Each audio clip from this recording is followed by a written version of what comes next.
I'm Claire, and this is my mate Anna. 10 years ago, Anna and I drove a Ford Fiesta 10,000 kilometres from the UK to West Africa. We'd bought it off eBay for less than £250. We had no service history and almost no mechanical know-how. The West Africa we saw is a different one now, and today's politics would make this trip a challenge to repeat. Our breakdowns were outnumbered only by adventures, and we got way more mileage from our car than we'd ever hoped for. 10 years later, this is our story. In our last episode, we had finally arrived in Bamako.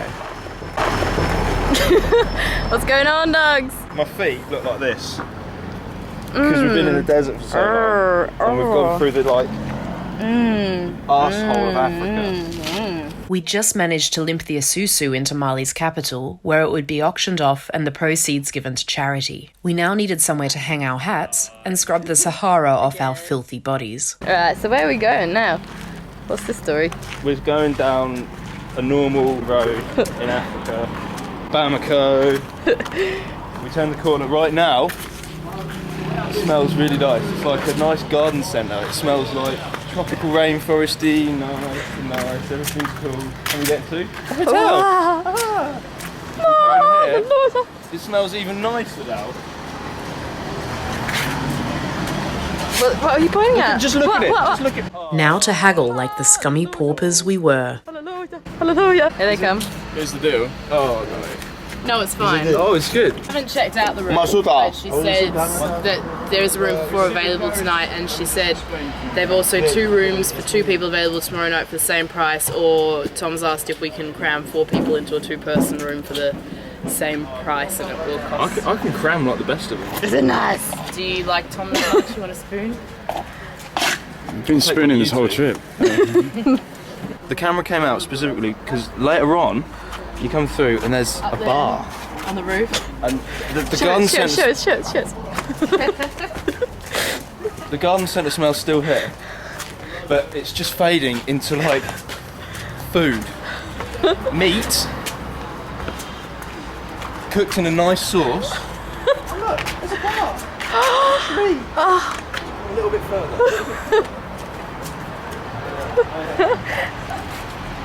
This is where the food smells. It's burgers or steak or something. It's just here. It's cold. It's cold. Cool and nice. And there's no sand, no dust. It's good for dreads. Yeah. It's good for dreads, yeah. Welcome. Artist designer. Artist designer, yeah. Dread is good for Bob Marley. Dread is good for Bob Marley, yeah. Rastaman's happy, Take Luke. my It's hand. cold. Happy. Happy. Is Claire happy? We need to move the car. Are you happy? Yeah, we need Guy to- I on the moved street's it. gonna have a fit. I moved it. He's already had some beef about us as well. Nice. So, Nice. Wet floor. Coming from the door. Why is it wet on the floor? Is that because everyone's had a shower? What's this? You're in a hotel? You had a shower? You're still having noodles? yeah, but then we get burgers. It's a free cheeseburger noodles. Alright. Yeah. And you're fighting about the noodles too? Anna, they only have 150 packets of meat goreng, alright? True. Only. Though the boys were determined to sustain themselves on nothing more than packet noodles they'd bought in bulk from the UK, Anna and I headed off for the hotel bar Duncan had sniffed out earlier to immerse ourselves in some civilization. Hang on here. Oh, what kind of premium? The bony mark. Of course, we weren't exactly the most discerning of individuals ourselves, nor was Bamako world-renowned for its excellent vodkas. But we had a few days off driving so the boys could line up an auction and sell their excess luggage. The plan was to pack light from here so the boys could hitchhike with us further into Mali towards Timbuktu. In the meantime, we planned to force-feed them an appreciation for Johnny Clegg, the South African musician who would later become our sing-along soundtrack for driving in the Dogon country.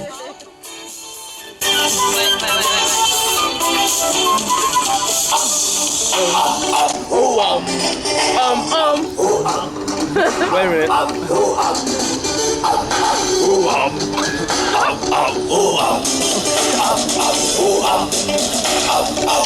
Which of course was all in good fun until we had to wake up and get stuck into serious life admin in the scorching heat the next day. The Isuzu had been emptied out and its contents scattered across the courtyard waiting for bidders to pitch up. Anna and I were taking the chance to slack off and do little of much, until that is, an interesting proposition got sent our way. Anna, what's going down? Dude's going to eat. Because I paid That's auction for the troopers I used stuff, some of it, and we just had an offer. and it's quite a lot less. They said, La petite voiture. Yeah, La petite voiture. 2,500 euros. How many? 2,500. How much did we pay for it? 240 quid, wasn't it? Made 10 times more. That's pretty good. After 1000% trashing it through the profit. desert. 2005. Yeah, okay. That means you have to empty it and bus it to Ghana, but that'd be right. So what? Current negotiations revolve around how much to pay for oil. But could we really sell Granny and just catch the bus to Ghana after everything she'd gone through with us? I don't understand why someone would want to Such buy a a car luxury without having knowing anything about it. I know. Boot. I don't understand why someone would But buy then a we'd car sell it without to knowing him. how many kilometres it had done, what kind of state the engine was in. But then we sell it to him in a week, and we drive to Jen. Does he know that already? No, I told him. Well, he's going to go eat. We planned to leave Bamako the next day, heading towards the famous mud mosque in Djenné, where we'd break the journey before going on to Timbuktu. The question was now whether we'd do this as a round trip to sell the car in Bamako and catch the bus on to Ghana, rather than driving as planned. We could do this for a living. 1,250. Buy cars off eBay, drive them here and sell them. Our mystery bidder would soon return from lunch, after giving us plenty to think about. The offer was on the table, but we didn't know if we could take it, even if it meant making 10 times what we'd bought the car for in the first place. Meanwhile, our prospective buyer was back for a few more details on his possible new purchase. Brand new tyres, and the engine's pretty good. Clutch is good. Anna, the clutch is good. Clutch is really good. Most important part. It's worked really well. Got lots of power. The gearbox is good. We'd focused on all things the Isuzu was not. Yeah, new brake pads. Yeah, we've got new brake pads as well. Not on the car, but you can have them. What was this? We came here expecting famine and flies and disease and a complete lack of money, and are faced with the possibility of earning 1,000% profit on the car. Of course, we didn't really expect any of those things, but we were hyper aware of the fact that all too often, people use this exact misperception as an easy way of disregarding Africa. Meanwhile, the reality was that Africa is ripe for opportunity if you know how to make a plan, as we were discovering that these guys from Bamako were very much in the business of doing. But could we be tempted to join in the hustle? The day had been long and hot, and our heads a little foggy thanks to drinking paint stripper that aspired to be vodka. It was time to take a break and deliberate. What's that? Is that a seal? Can I eat it? I went to find Claire. I left the auction to try and find Claire, and I found her. This 5 hours ago. So did we do it? Did we sell Granny and deny her the opportunity to show us just how far she could go? As it turns out, the adventure was worth more to us than the money. And, in the process of trying to sell her to others, we'd reminded ourselves of all the things she'd done for us so far. It felt wrong to let her go. It was time to overload the car and hit the road. Hi. I got something to show you. Come look at this. Come look at this. Yeah, it doesn't really fit anymore. And there's no one in the car yet. Oh, fuck. That's what's in the car. It doesn't matter if we put tyres on that are a bit too big. Oh yeah, we did, didn't we? Everything seems to come around and bite us on the arse eventually, doesn't it? That was about to include selling the brake pads Anna had mentioned to make space in the car instead of taking them with us for the ride. It's alright. It's alright though, Anna. We have baguette. We have baguette. Nice. So this is someone's seat as well.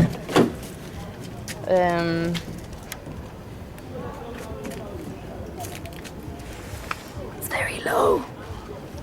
Go to Timbuktu? Oui. Eventually. Now. Now, Mopti, Ségou. Ségou? Ségou? You sleep into Ségou today? Probably. Yeah. Then Timbuktu. It was just before sunset, so we wouldn't make Djenné the same day. Instead, we would aim for Ségou, giving us 3 hours of driving to do in the dark. Good luck. It was only a matter of time, Anna. Before we started travelling African styles. Leg room. Oh no, there's a bump. Shit, there's a bump. We're so tightly back there. Right, keep going. We can handle bump. Okay. Yes, we made the bump. And there's a Duncan back there. This is Africa. How to drive on the road in Bamako, or on the footpath if you're a motorbike. It's a river. That's the river. That's the river indeed. This is us making our escape from Mali's capital. It smells royal, man. How's it going back there? What are you doing, Duncan? Skinning up, obviously. Camel's got found its way back to the dashboard. Yeah. Because we found a radio! Isuzu radio. Isuzu is dead. The Isuzu is dead. And left behind in Bamako. We hadn't even left Bamako and it was already dark. Although the road to Ségou would now be considered unsafe for security reasons, at the time our biggest risks were cattle, unmarked speed bumps and countless potholes. There were also the nocturnal creatures, of which Anna had already killed a bat, that we would later find tangled in the luggage strapped to the roof. We were also about to pick up another nocturnal hitchhiker. This is an insect stuck in the windscreen wiper. We thought it was the bat that Anna killed earlier. Stretch his leg, it's really long. He's not twitching anymore. I think he might be dead.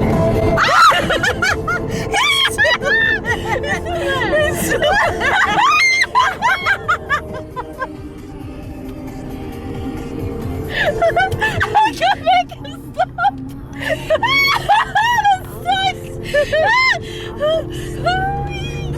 Look at his wings! Come over, let him up. Come the right.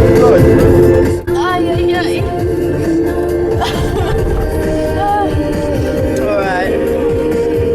Anna? Get him off. Oh no, he's crawling. No, he's completely stuck. No, he's just sitting there. I think he's quite happy. It's for the fact that you keep sending him for trips along the windscreen. He's not hurt, I don't think. He's just chilling. I think he's just chilling. No, he's got a bent leg though. Get off. Get off then. You can eat him. Big wings. Alright, we chopped his leg off, I think. No, he's got it.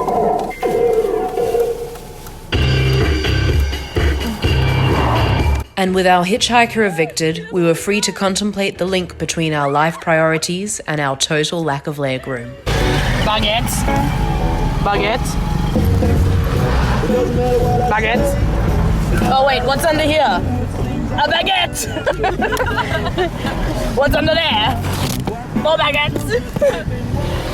Ah, what's that next to the gear stick? Where is it? Baguettes! We did finally reach Ségou, with just enough time for a nap before crawling out of town towards Djenné the next morning. We had about 300 kilometers ahead of us to reach Djenné, but we were heading out of Ségou early as we were expecting the drive to take most of the day. Should we get the duck? Good morning. Good morning. Oh, here's breakfast. Breakfast. In case you can't tell, there weren't exactly any street signs in Ségou. Oh, the coolest granny you ever saw. We were therefore navigating our way out of town based on general direction and by reverse engineering the way we'd come in the night before. What do you reckon that is in those bottles? Petrol? Probably. While we thought this was a logical approach, it would get us into trouble soon enough. Alright, go back into town that way. Yeah, the way we came. Towards the water tower. Cool. Football table. As we got closer to the town centre, it seems we were unwittingly driving the wrong way into a one-way system. A one-way system without signs that required local knowledge to be applied, but one that could get us pulled over by the police nevertheless. We were about to stop for supplies and switch drivers, just in time to get pulled over, while some local kids used Duncan to gain access to our stale baguette stash. Bonjour. Non, la police here, c'est très bon. Yeah. Duncan, what's going on? We're getting. We had kids harassing us out one window and the police out the other. What's forbidden? Pardon. Whoa. Be nice. No. Meanwhile, I'd handed over Anna's license without the photo being questioned at all. Come, le chef de poste. Venez voir le chef de poste. Venez voir le chef de poste. Monsieur, vous allez, s'il vous plaît? Venez voir le chef de poste. Pourquoi? Le chef de poste. Yeah, why? Vous êtes venu en sens interdit. Yeah, but it's not a problem. Mauritania had taught us that admitting to understanding any French was a hindrance and never a help, so we proceeded accordingly. Do you want to tell us what's going on here? We've got the camera rolling. Here we go now. I don't understand why. Pourquoi? Why? Hey, Vous avez fait un sens interdit. I don't know this word. I don't understand. In English, I don't know the We word. don't speak English. Our only hope now was that the police officer would get frustrated enough with our lack of French to let us go. And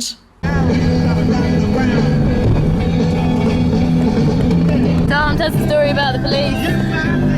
Police? Well, what's the story with that, really? Oh, we're happily driving around in Ségou and we run a road we're not allowed to run and they flag us down and they confiscate a driving licence and then Anna goes to get it back and we have to pay lots of money and fines and go to police stations. But I think Anna flirted with them a bit and now we didn't pay any fines. Now we're free. Claire's driving. How's the legroom, Dunks? What legroom? We don't have legroom here. Legroom's out here. as we got closer to Djenné, we also got closer to northern Mali, where during our visit in 2011 there were whisperings of a possible Tuareg rebellion brewing. Less than a year after we visited, this Tuareg rebellion finally happened, featuring the Al-Qaeda faction we'd become aware of in Mauritania as an ally. While the partnership wouldn't last, the conflict in Mali continues today, thanks to various factors from secessionist movements to Islamist militancy, all complicated by 2 coups in the last decade. All of this has weakened Mali's stability while increasing the odds of kidnapping, beheadings and banditry in the central and northern parts of the country. So much so that driving a British registered car on this road today would be considered stupid, even for us. For now, however, we were blissfully unaware of the future and starting to close in on Djenné. We just had one last obstacle to pass first, in the form of a ferry across the Bani River. What time does the ferry leave? For 2 minutes to 3 minutes. 3 minutes? Yeah. Not long. Yeah, you wait. If you call you go. Okay. Because here in the Djenné it's 4 kilometers. It's 4 kilometers to 4 Djenné. kilometers, yeah. Djenné. Okay, cool. Okay. And as we sat stationary waiting to board the ferry, the curio sellers descended with their wares. Ça va bien. Moi, c'est bon, Bien passé. Oh. Il y a des belles choses. This made it clear we were heading for one of Mali's tourism drawcards by going to Djenné. But we had to make it aboard the ferry first. We have to get over the water. That's where the car needs to go. Nice. It's a good job because we're really bloody heavy. Give it a shot. Dunks, what do you reckon? It's gonna go. I think it's gonna go. The fact that the cargo being loaded ahead of us wasn't exactly making it easily on board didn't really boost our confidence. The horse has gone through. It's just sitting there. Don't want to go anywhere. The question really is, Claire, are we going to make it across? Car's kind of overloaded. African optimism is always in abundance. Yeah, Tom went in to his niece and said, look, we're going to sink. And he said, no. Well, there was only one way to find out. We just needed the horse to sort itself out so we could see if the car might sink in the mud or make it on board. Bloody horse. Donkey's just sitting around. Eventually, though, we were good to go.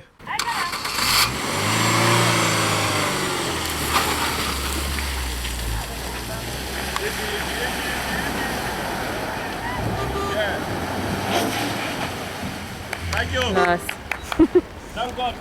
Waity. Are you coming to Djenné this time? I I guess the locals knew better than us. It was time to wade into the river and climb aboard for the Djenné Express.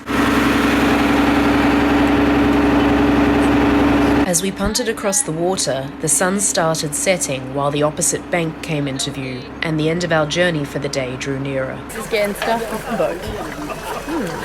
See, that's right, but how's the granny gonna do it? Our hesitation here came back to the lack of tolerance Granny had for any bumps being totally overloaded. Her brakes were now also beginning to fail from the stress of having too much demanded of them.